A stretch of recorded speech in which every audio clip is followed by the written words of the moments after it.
दूसरे दिन की प्रेस कॉन्फ्रेंस में एक मुल्क के नुमाइंदे ने तजवीज़ पेश की कि मुझे इस तमाम प्रोग्राम का निगरान आला बना दिया जाए। मैंने मुअद्दबाना अर्ज़ किया कि इस तरह मैं तकसीम हो जाऊंगा और जामे तौर पर अपनी कारकर्दगी का मुज़ाहरा नहीं कर सकूंगा। चुनांचे बेहतर यही होगा कि इस मनसब के लिए किसी और का इंतखाब किया जाए। अलबत्ता मैंने खुद को बड़े ऑपरेशन के लिए इंचार्ज की हैसियत से पेश कर दिया। इसके अलावा मुझे खुसूसी तौर पर यह जिम्मेदारी सौंपी गई कि प्रोग्राम नंबर 8 पर मेरी निगरानी रहे। पिछले दिन की प्लानिंग के मुताबिक इस तमाम प्रोग्राम को 12 हिस्सों में तकसीम कर दिया गया था और उसके लिए ग्रुपिंग कर दी गई थी। चुनांचे ग्रुप नंबर 8 के साथ मुझे एक अफ्रीकी रियासत भी जाना था जहां कई इंतहाई अहम उमूर निपटाना थे। इस सफर के लिए वक्त का तयन भी कर लिया गया था और उसके साथ साथ ही बजट का मामला भी तय हो गया। हर मुल्क ने फराख दिलाना पेशकश की थी।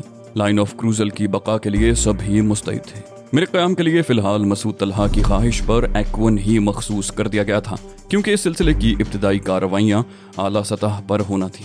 उसके बाद ही हमारे असल काम का आगाज होना था। कॉन्फ्रेंस के इख्तिताम पर मुझे और प्रोफेसर जोनाथन को खुसूसी मुबारकबाद पेश की गई।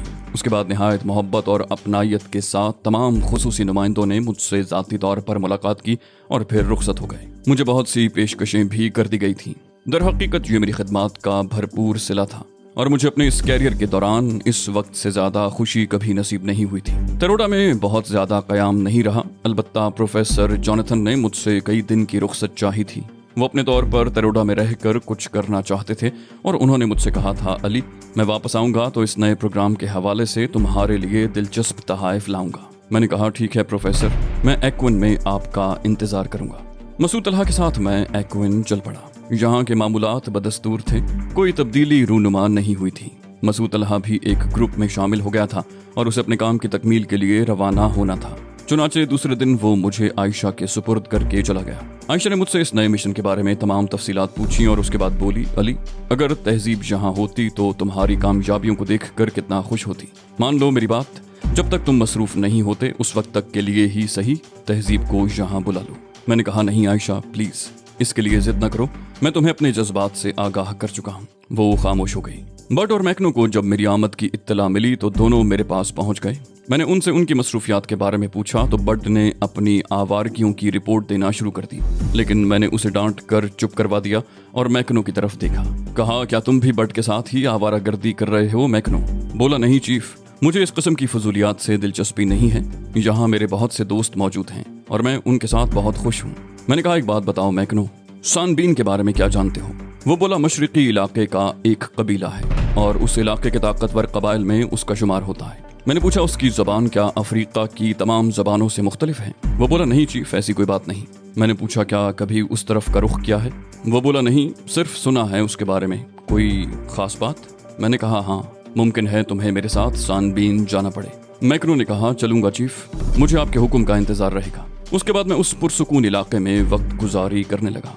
आयशा से ज्यादा ख्याल रखने वाली मेजबान और कौन हो सकती थी। एक एक लम्हा मेरा ख्याल रखती रही। मसूद तलहा 5वें दिन वापस आया और एक दिन क़याम करके फिर चला गया। इस तरह तकरीबन 26 दिन यहाँ गुजर गए। 27वें दिन मसूद तलहा फिर वापस आया। इस बार उसकी वापसी बजरिया हेलीकॉप्टर हुई थी। उसने मुझे अपनी इस दौरान की मसरूफियात से आगाह करने के बाद रवानगी की तैयारी के लिए कहा। उसके साथ चलने के लिए मुझे भला क्या तैयारी करनी थी, मैं हर तरह तैयार था। चुनांचे मसूद तलहा के साथ चल पड़ा। पहले हमें तरोडा जाना था, फिर वहां से आगे सफर करना था। तरोडा तक हेलीकॉप्टर का सफर खामोशी से ही तय हुआ।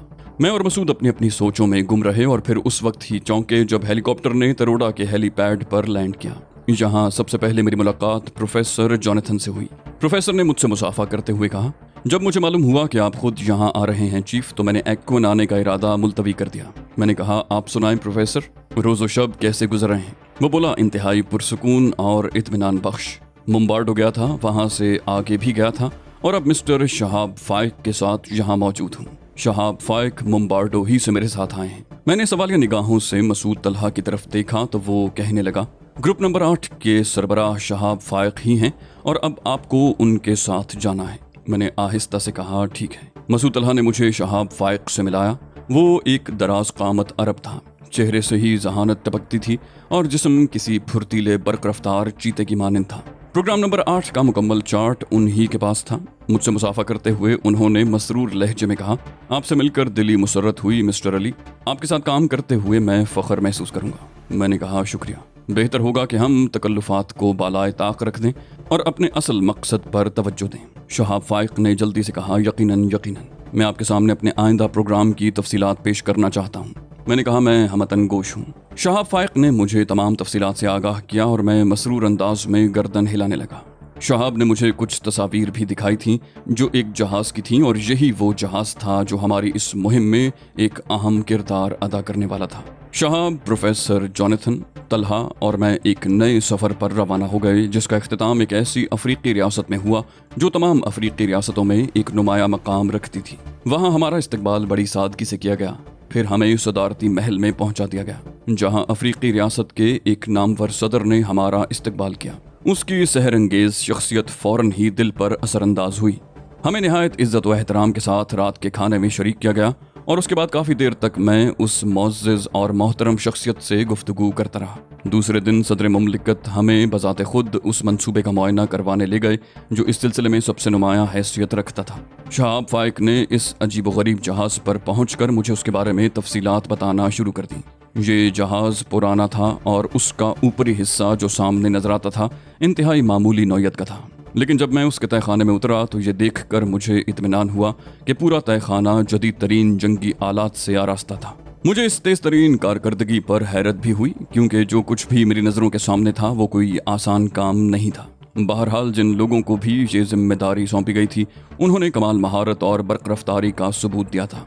जहाज़ पर मौजूद ऑपरेटर्स ने शहाब फाइक के साथ मिलकर मुझे उस जहाज़ की कारकर्दगी से रोशनास कराया और उसकी खौफनाक कुव्वतों के बारे में तफसीलात बताईं। मैं एक एक चीज़ को बड़ी दिलचस्पी और हैरत की निगाह से देख रहा था। शहाब फाइक उस जहाज़ का कैप्टन था और उसकी निगरानी में प्रोग्राम नंबर 8 के तहत उस जहाज़ की तकमील हुई थी। वो तमाम सामान उसमें लाद दिया गया था जिसकी हमें ज़रूरत थी। खुसूसी नक्शे जहाज़ में मौजूद थे जिनके ज़रिए हम आम समंदरी रास्तों से हटकर बोनिका की जानिब सफ़र कर सकते थे। शहाब फाइक एक बाकायदा तरबियत याफ्ता कप्तान था। उसने अपनी महारत और तजुर्बे के बारे में तफसीलात बताईं और फिर मैंने उन सबको इस कामयाब कोशिश पर अपनी तरफ से दिली मुबारकबाद दी। यकीनन उनकी ये काविश काबिल-ए-दाद थी, और सबसे ज़्यादा हैरत अंगेज़ बात यह थी कि इतने मुख्तसर वक्त में इतनी जामे तैयारियां की गई थीं। ये बात मामूली नहीं थी।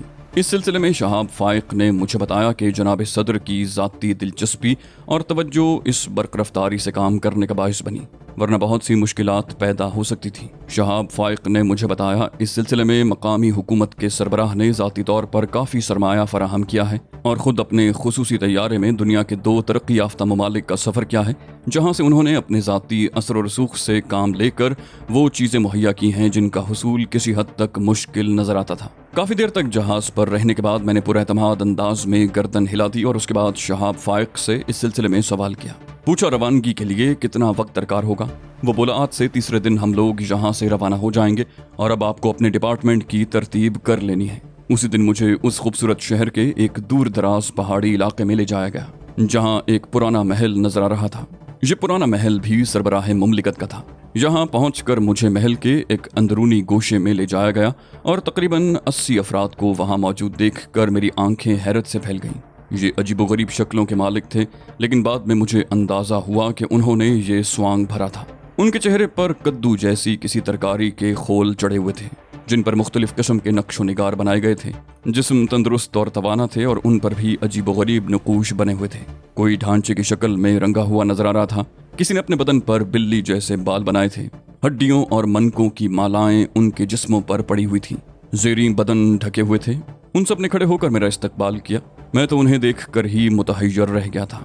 शहाब फाइक ने बताया, इन सब का ताल्लुक सानबीन से है, लेकिन ये इस रियासत में तवील अरसे से जिंदगी गुजार रहे हैं और तालीम याफ्ता लोग हैं, अच्छे अच्छे ओहदों पर फायज हैं। लेकिन जो शक्ल इन्होंने इस वक्त आपके सामने पेश की है मिस्टर अली, ये सानबीन के रहने वालों की असली शक्ल है। वो इसी तरह स्वांग भरा करते हैं और यही उनकी रिवायात हैं। मैंने कहा, निहायत शानदार। मेरे ख्याल में ये इंतज़ाम हमारी तवक्को से ज़्यादा है। शहाब ने कहा, हाँ, ये भी जनाब सदर की काविशें हैं। जब सानबीन का नाम उनके सामने पेश किया गया और सूरत हाल किसी हद तक उनके इल्म में लाई गई तो उन्होंने इन अफराद के बारे में बताया जो यहाँ मौजूद थे और सानबीन से ही ताल्लुक़ रखते थे।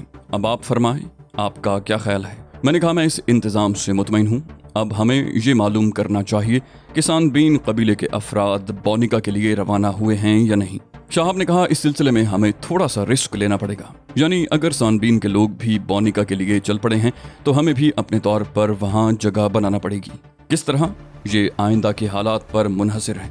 अलबत्ता ये हो सकता है कि सानबीन कबीले के थोड़े ही अफराद वहां पहुंचें और मजीद उनमें शामिल हो जाएं तो बहुत ज्यादा परेशानी की बात नहीं है, ताहम ये खतरा मोल लेना पड़ेगा। मैंने कहा, ठीक है शाहाब, मैं इसमें कोई हर्ज नहीं समझता। वैसे ये लोग क्या जदीद असलहा भी इस्तेमाल कर सकते हैं? शाहाब फाइक ने कहा, क्या मिस्टर जॉनथन ने अपनी इस तजवीज़ के बारे में नहीं बताया जो इस सिलसिले में उन्होंने पेश की थी? मैं चौंक कर जॉनथन की तरफ देखने लगा। वो बोला, मेरी तो मिस्टर अली से अभी कोई बात ही नहीं हुई शाहाब साहब। शाहाब बोला, ओह, वैसे मिस्टर अली। मिस्टर जॉनथन हथियारों की डिजाइनिंग में अपना जवाब नहीं रखते। ये देखिए, ये कुल्हाड़ी है, क्या आप इस बात से इनकार कर सकते हैं? शाहाब ने उन लोगों के पास रखी हुई एक कुल्हाड़ी उठाई और उसे मेरी तरफ बढ़ा दिया। मैंने कुल्हाड़ी हाथ में लेकर देखी, ज्यादा वजनी नहीं थी। उसके दस्ते का रंग लकड़ी की मानिंद था, लेकिन वो दस्ता लकड़ी का नहीं था। सामने के हिस्से में एक खोल चढ़ा हुआ था और कुल्हाड़ी का फल हाथ में लेने के बाद अजीबोगरीब साबित हुआ। बज़ाहिर वो कुल्हाड़ी का फल नजर आता था। उसके निचले हिस्से में धार भी थी, लेकिन मुझे अंदाजा हो गया कि धार से ऊपर का हिस्सा ठोस लोहे का बना हुआ नहीं है, बल्कि उसमें कुछ और था। शाहाब फाइक ने उस कुल्हाड़ी का इस्तेमाल मुझे बताया और मैंने दिल ही दिल में जॉनथन की तारीफ की।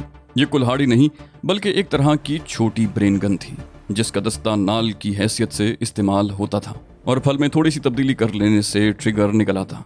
उसका मैगजीन भी बहुत ही अजीब तरीके से एक हिस्से में लगाया जाता था और ये मुसलसल गोलियां उगल सकती थी। मैंने मुस्कुराते हुए हैरान निगाहों से शाहाब फाइक की तरफ देखा तो उसने मुस्कुराते हुए प्रोफेसर जॉनथन की तरफ इशारा कर दिया। बोला, मैं आपसे यही तो अर्ज कर रहा था, ये डिजाइनिंग और इन हथियारों की ये कारकर्दगी प्रोफेसर जॉनथन की जहानत और मेहनत का नतीजा है। और यही नहीं, आप जरा ये नेज़े देखिए, क्या आपको ये नेज़े मालूम नहीं होते? मैंने गहरी सांस लेकर पूछा, तो इसमें भी कुछ है? वो बोला, हाँ, थोड़ी सी तब्दीली से ये नेज़े दूर मार राइफलों में तब्दील हो सकते हैं। ये देखिए, इस तरह। शाहाब ने एक छोटी सी नाल उठाई और नेज़े के निचले हिस्से में फिट कर दी और उसके बाद एक बट उठाया और उसे नेज़े के फल के करीब फिट कर दिया। फिर उसमें थोड़ी सी उलट पलट करने के बाद उसने नेज़ा मेरे हाथ में थमा दिया। मैं हैरान निगाहों से इस तमाम कार्रवाई को देख रहा था। फिर मैंने प्रोफेसर जॉनथन की तरफ देखा। जॉनथन मुस्कुराने लगा। मैंने कहा, और इस किस्म के कितने हथियार तैयार कराए गए हैं? शाहाब फाइक ने मुस्कुराते हुए कहा, जितनी आपको जरूरत है। दरअसल प्रोफेसर जॉनथन ने तो हमको और भी दूसरी बहुत सी राहें दिखाई हैं। मैंने कहा, आप इन इंतजामात से बहैसियत कप्तान बिल्कुल मुतमईन हैं शाहाब साहब? उसने कहा, हाँ, ये हकीकत है कि मैं जहाज रानी से मुतल्लिक रहा हूँ और समंदरी सफर का मुझे खासा तजुर्बा है, लेकिन किसी जंगी जहाज से मेरी कभी वाबस्तगी नहीं रही। यहाँ जो जंगी असलहा नस्ब किया गया है, इसके सही इस्तेमाल से मैं वाकिफ नहीं हूँ, सिवाय इस हद तक कि जिस हद तक मुझे बताया गया है। मैंने कहा, इस सिलसिले में जंगी कार्रवाइयों का इंचार्ज किसे मुकर्रर किया गया है? वो बोला, इसके बारे में हमें अभी तक इत्तला नहीं दी गई। तमाम काम निहायत राजदारी से हो रहे हैं। मैं नहीं जानता कि इस जहाज में जंगी कार्रवाइयों की कमान कौन संभालेगा, लेकिन यकीनन कोई ऐसा ही आदमी होगा जो इन हथियारों के इस्तेमाल से पूरी वाकफियत रखता हो। मैंने कहा, बहर तौर जहाँ तक मैंने देखा है, इससे तो बड़ा इत्मीनान महसूस होता है और ये अंदाज़ा लगाना मुश्किल नहीं है कि हमें अपनी कोशिशों में कामयाबी होगी। फिर हम वहाँ से वापस चले आए। मैंने प्रोफेसर जॉनथन से उन हथियारों को डिज़ाइन करने के बारे में तफसीलात पूछी तो प्रोफेसर जॉनथन ने कहा, यही तो सब कुछ करता रहा हूँ मैं, लेकिन लाइन ऑफ क्रूजल की असलहा फैक्ट्रियों की कारकर्दगी का तुम्हें इस बात से अंदाज़ा हो जाना चाहिए अली कि मेरे डिज़ाइन किए हुए हथियार निहायत आसानी से तैयार कर दिए गए थे। ये लाइन ऑफ क्रूजल ही की एक फैक्ट्री के तैयार करदा हथियार हैं। मैंने कहा, बहुत नफीस हैं, खासतौर से इनकी डिज़ाइनिंग का कोई जवाब नहीं प्रोफेसर। आपने सूरत हाल का अंदाज़ा सही लगाया, हमें इनसे बड़ी मदद मिल सकती है। प्रोफेसर ने कहा, और भी बहुत सी चीज़ें होंगी अली जो हम ज़रूरत पड़ने पर इस्तेमाल कर सकते हैं। तुम्हें ये बात मद्देनज़र रखनी चाहिए कि स्टीफन ब्रकोडा को जदीद तरीन हथियारों की सहूलत हासिल होगी और हमें उन हथियारों का मुकाबला करना है। मैंने कहा, ये अंदाज़ा नहीं हो रहा मिस्टर जॉनथन कि स्टीफन ब्रकोडा अपने काम में तसाहुल क्यों बरत रहा है, या ये कि उसे अभी तैयारियों के लिए मज़ीद कितना वक्त दरकार है। मैं तो यूं समझ लीजिए कि हर दिन और हर रात को तवील तर महसूस करता हूँ। प्रोफेसर बोला, बिलाशुबा ये मालूमात ना होने से हमें बाज़ उलझनों का सामना तो है, ताहम ये कार्रवाइयाँ जितने मुख्तसर वक्त में हुई हैं, ये भी मामूली बात नहीं। यहाँ 3 दिन क़याम करना पड़ा और उसके बाद हम वहाँ से रुखसत होकर वापस तरोडा चले आए, जहाँ उस प्रोग्राम को आखिरी शक्ल दी जा रही थी। तरोडा में मेरी मुलाकात फैजान निश्तर से कराई गई, जो सूरत ही से एक कट्टर फौजी मालूम होता था। इंतहाई पुर्रोब चेहरा, बेहतरीन कद्दो कामत, उम्र तकरीबन 50 साल, आंखों में जहानत की चमक, बदन में फुर्ती। उस शख्स के बारे में मुझे बताया गया कि ये जहाज पर जंगी कमांडर होगा और इसी की कमान में जहाज से जंगी कार्रवाइयां की जाएंगी। फैजान एक फुर्तीला इंसान था। उसके होंठों पर एक लम्हे के लिए भी शुगुफ्तगी या मुस्कुराहट नहीं आती थी। बस एक रोबोट मालूम होता था जो मशीनी अंदाज में अमल करने का आदी हो। फिर तरोडा में मेरी मुलाकात आखिरी बार लिजी और कैनिस से हुई। ये मुलाकात मसूद तलहा ने कराई थी। लिजी बिल्कुल संजीदा थी और गैर मुतमईन नजर नहीं आ रही थी, जबकि कैनिस के अंदाज में वही बेपरवाही और शुगुफ्तगी थी। उसने बेख्तियार मुझसे पूछा, बड कहाँ गया? कौन से ऐसे अहम मिशन पर गया है वो कि उसे फुर्सत ही नहीं मिल रही?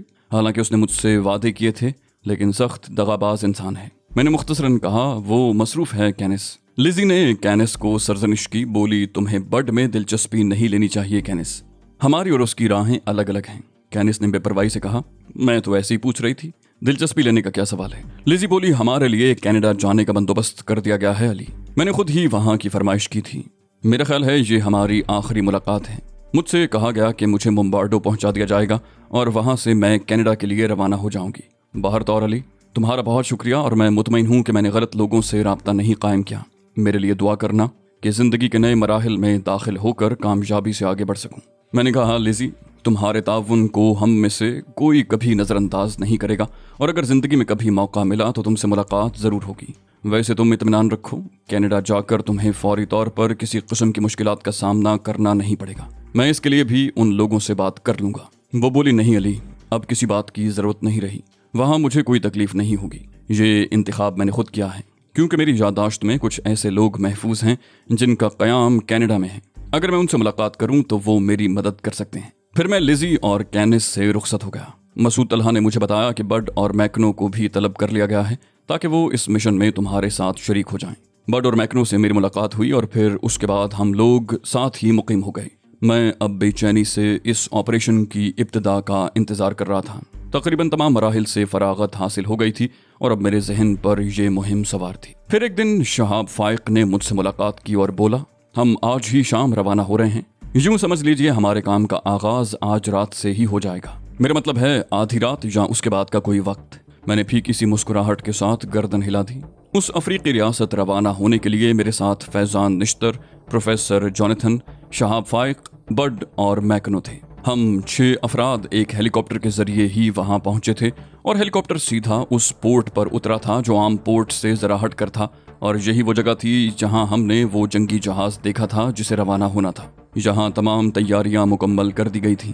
अफ्रीकी रियासत के सदर ने हमें पुरजोश अंदाज में अलविदा कहा और इस बात पर अफसोस का इजहार किया कि वो खुद इस मुहिम में शरीक नहीं हो रहे, जबकि ये उनकी दिली ख्वाहिश थी। स्टीमर्स ने हमें जहाज पर पहुंचा दिया। शहाब फाइक ने फौरन ही कैप्टनशिप संभाल ली, जबकि फैजान निश्तर जहाज के निचले हिस्से में पहुंच गया। गालिबन उसका राब्ता उस अमले से था जो जहाज के निचले हिस्से में जदीद साख्त की मशीन कंट्रोल कर रहा था। निचले हिस्से से हमें कोई गरज नहीं थी। फैजान निश्तर ने वहां अपनी कमान कायम कर ली थी और उसने प्रोफेसर जॉनथन को साथ रखा था। शहाब फाइक ने मुझे हर चीज़ की शनाख्त करवा दी। वो 80 अफराद जिनका ताल्लुक कबीला सानबीन से बताया गया था जहाज पर मौजूद थे और उस वक्त अच्छे खासे माकूल लिबास में थे। मुकम्मल तैयारियों के बाद सुबह को तकरीबन 4:45 बजे जहाज ने साहिल छोड़ दिया। लंगर उठा लिए गए और हम अपनी नई मंजिल की तरफ रवाना हो गए। बड और मैकनो अर्शे पर खड़े अजीब सी नजरों से साहिल को घूर रहे थे। मैं एक अलग गोशे में जा खड़ा हुआ था। उस वक्त तन्हाई ज्यादा अच्छी लग रही थी क्योंकि इस तरह जहन को सोचने की आज़ादी होती है। साहिल आहिस्ता आहिस्ता निगाहों से दूर होता रहा और जब सुबह की रोशनी फूटी तो आबादी के धुंधले साए गुम हो चुके थे। अब चारों तरफ बेकरां समंदर था। देव पैकर मौजें थीं और ख्यालात के वो अजीम तूफान थे जो जहन में बरपा थे। शहाब फाइक ने जहाज पर मुकम्मल कंट्रोल कायम करने के बाद और उसे सही समत रवाना करने के बाद मुझसे मुलाकात की। बोला, मिस्टर अली, अपने आप को यूं तनहा न छोड़ा करें। आपकी मायत हम सब के लिए बाइस से दिलकशी है। वैसे इस सफ़र के बारे में आपके क्या ख्यालात हैं? मैंने कहा, कोई ख़ास नहीं साहब, बस मैं कामयाबी का ख्वाहा हूँ। वो बोला, हमें कामयाबी होगी अली, खुदा की मदद हमारे साथ होगी। हम नेक जज्बात लेकर निकले हैं। मैंने आहिस्ता से कहा, खुदा करे ऐसा ही हो। वो बोला, अली, मैं आपको एक शख्स से मिलाना चाहता हूँ। क्या आपने अभी तक अपने साथियों से मुलाकात नहीं की?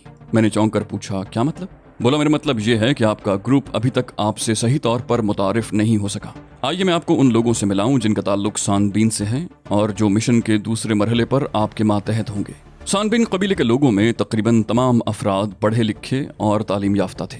मुझे शाह फाइक ने एक शख्स से मिलाया जिसका नाम ओटोकान था। उसे अंग्रेजी में गुफ्तगू करते देखकर मुझे मुसर्रत हुई।